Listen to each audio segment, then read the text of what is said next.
What's going on, beautiful people? It's Mr. Meyer with the Fire, here to take the collective vibration higher. Venus Day Q&A. And the question is, why is Venus the lower version of Neptune? Or why would Neptune therefore be the higher version of Venus? You might have seen this, but if not, I'm gonna show you something crazy. Because Venus certainly is the lower version of Neptune, and vice versa. Neptune is the higher Venus.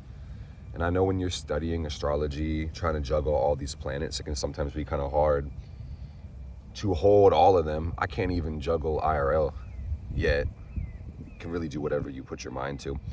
But I figured this would be a perfect day to make this video. Not only is it Friday, this was recommended by one of you guys. Shout out Alistara.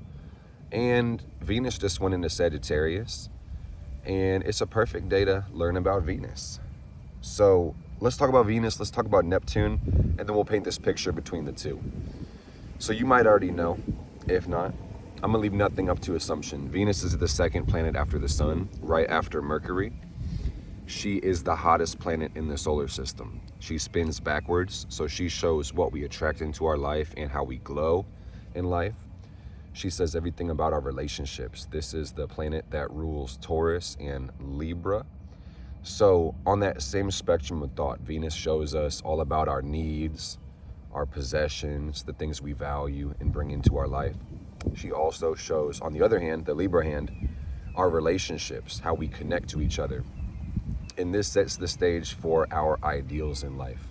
You could even think about your relationship to life or your relationship to the world. So now let's talk about Neptune for a second. Neptune is far out. I have to count it for a second. It's like Mercury, Venus, Earth, Mars, Jupiter, Saturn, Uranus, Neptune. Neptune is like the 8th planet after the sun. There are so many planets orbiting the sun. So it's far out. It takes Neptune over 150 years to go around the sun one time. It takes Venus less than a year because Venus is inside of our orbit, all right? So the further you get away from the sun, the slower the planet is going to move around the sun, of course. So it could be considered that these planets that are very far out are transpersonal. They're not personal planets.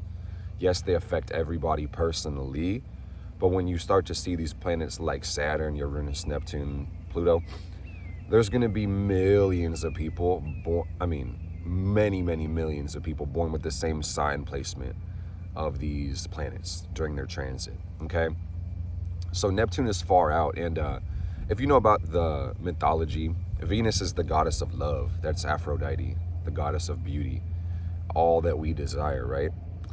And Neptune, on the other hand, is the god of the sea, the god of the ocean. And have you guys ever been in the ocean? It's crazy. Thalassophobia is what they call that. The fear of the ocean, the fear of the deep. Because you and I, unless you're some freaky fish monster, you don't really get down with the water like that. These featherless bipeds, these humans, we like to be above the ground. We like to keep shit dry. Some of us can't even swim. And, you know, the water, it calls to us to be in it. It's like the womb of the goddess. But we can't even really go to the deep. There's so much unexplored when it comes to the ocean. And the ocean is chaotic, unrelenting, and mysterious and enigmatic. So Neptune is very similar. It's so far, it's kind of hard to pin down. But the best thing I could say about Neptune is it really shows us the culture. It's the water we come from, and it's the primordial deep essence that we're birthed out of. So Neptune says a lot about how we connect with spirituality. It shows the waters of our imagination. Neptune is transcendent, okay? And Neptune is said to rule the sign of Pisces, the 12th and last sign of the zodiac, one of the most mystical, if not the most mystical sign in the whole entire zodiac. And it stands to reason, if it was the last sign in the zodiac, right before the zodiac begins, it would carry a little bit of the energy of all the other signs. And that's very true. Pisces is a water sign, and Neptune happens to rule it. So that's very interesting as well. and it's mutable water. It's about the dissolving and adapting and connecting type of water. It's very interesting, all right? And what I think is also very cool, and this leads into the question, to the answer. Why is Venus the lower Neptune? Why is Neptune the higher Venus? There's something very interesting about the zodiac and the rulership of these planets.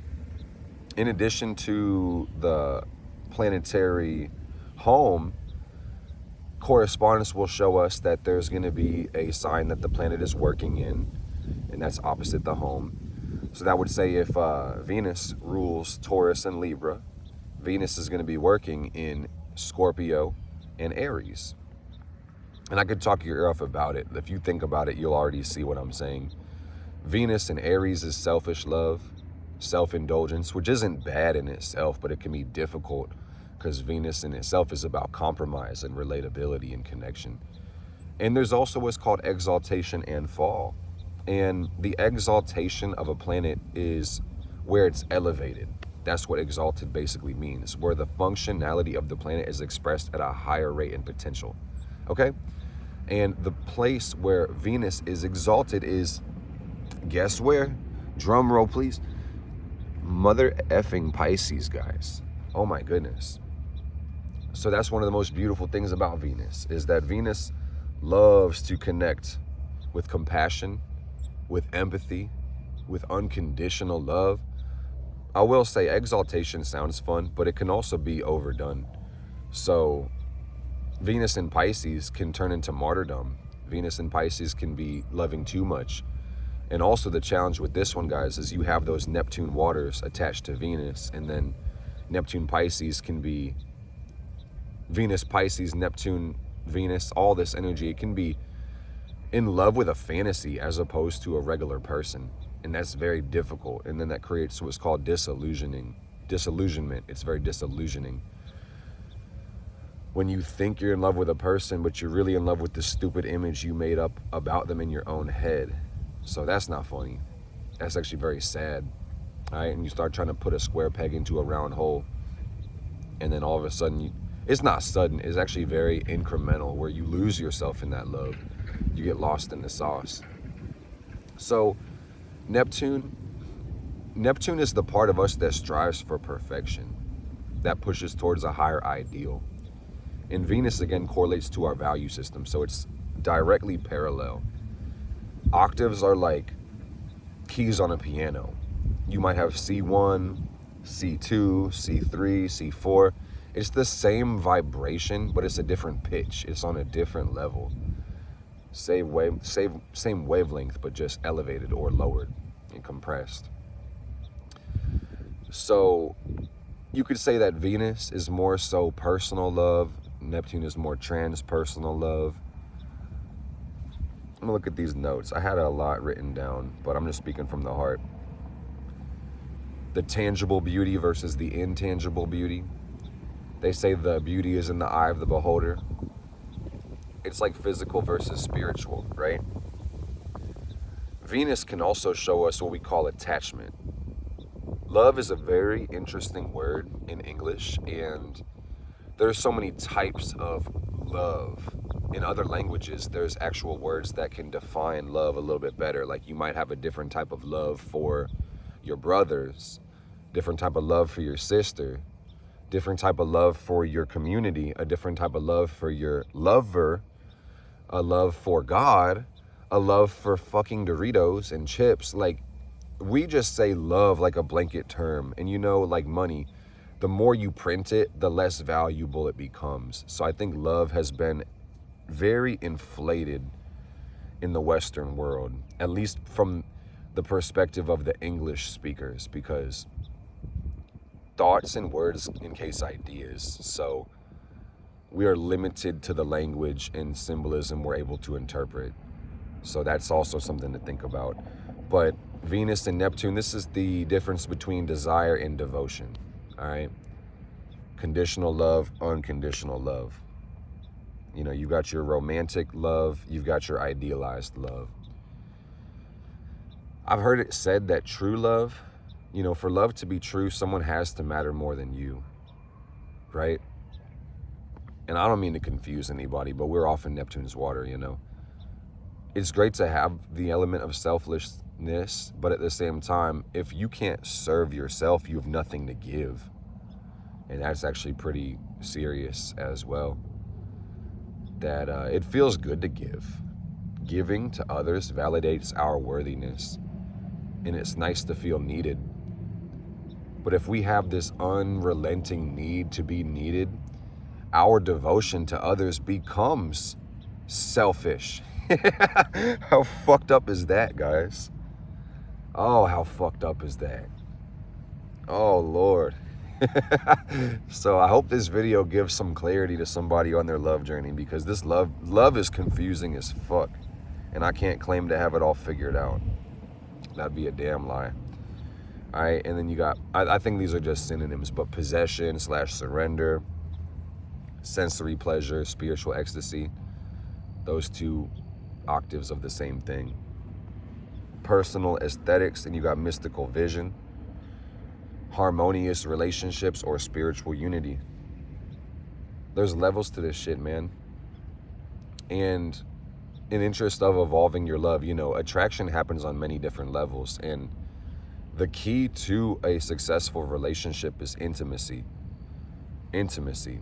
In intimacy, I've heard it said, into me you see, into you me see, into intimacy. Being close is also what you call intimacy. And we exist on so many different levels. We already know this because we've been talking about these planets. So it's like, it's easy to look at somebody and then feel that carnal attraction and like, damn, mama, you're sexy. Come over here, let me holla at you. And then, you know, you might catch feelings and you might feel a spark beyond your desire and your like biological want to reproduce. You might start to feel like this person might be feeling you and you feel them. And then, oh wow, now we are talking and we have this intellectual connection and you're interesting to me. And now we have that mental thing. But what about the spiritual level of connection? What about the direction of our souls? What about our inner vision? Can we align on that? That in itself would be Neptune. What's your fantasy? Are we going in the same direction? Do we have a shared vision? Do we have similar values? Do we have similar interests?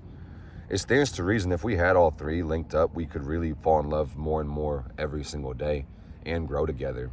But if not, if there was a discrepancy between those three things, vision, values, and interests, we would probably grow apart.